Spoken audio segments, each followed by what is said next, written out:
À l'approche du second tour des élections municipales, c'est un conseil à huis clos qui a débuté sous tension à Trappes. L'ordre du jour prévoyait 3 délibérations pour retirer les délégations de plusieurs élus de la majorité. Parmi eux, Ali Rabé en tête après le premier tour, candidat face au maire sortant Guy Malandin en 3e position. L'adjoint a préféré remettre sa démission avant la tenue du vote le concernant. Nous étions prêts collectivement à travailler autour du maire pour élaborer un certain nombre de mesures pour travailler ensemble à la sortie de la crise.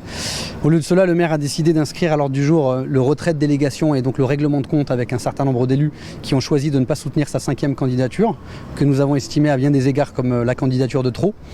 Et donc nous avons décidé de ne pas participer à cela, de démissionner collectivement. On ne peut pas faire campagne contre une personne et une équipe et puis être délégué de cette personne et de cette équipe. Problème de choix, d'honnêteté intellectuelle. 7 élus de la majorité en tout ont quitté le conseil municipal. Du côté de l'opposition, Othman Nasrou, arrivé en 2e place au premier tour, a bien assisté à l'ensemble de la séance, malgré une prise de parole critique sur la gestion de la crise sanitaire à Trappes. Démissionner comme cela à la dernière minute n'a aucun sens, alors qu'il a approuvé 100% des décisions pendant 6 années. Je crois que le fait que ça a été retransmis aujourd'hui sur Internet, on a envie d'être dans la politique spectacle. Nous sommes restés, nous n'avons pas quitté le conseil municipal parce qu'il y avait des dossiers importants à voter pendant 4 heures.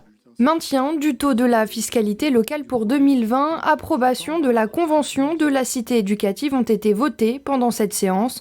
Le conseil a également décidé de renommer le centre de santé municipal en hommage au docteur Jacques Fribourg, médecin urgentiste de l'hôpital privé de Trappes décédé du coronavirus. Ce docteur a risqué sa vie pour sauver d'autres vies.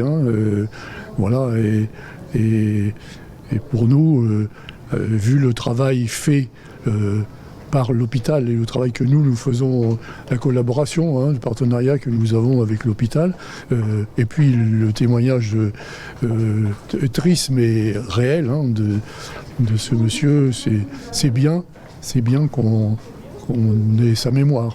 La Covid-19 a bouleversé également la vie économique. Le Conseil a annulé les loyers pour les résidents de la pépinière Chrysalide pour les mois d'avril et mai.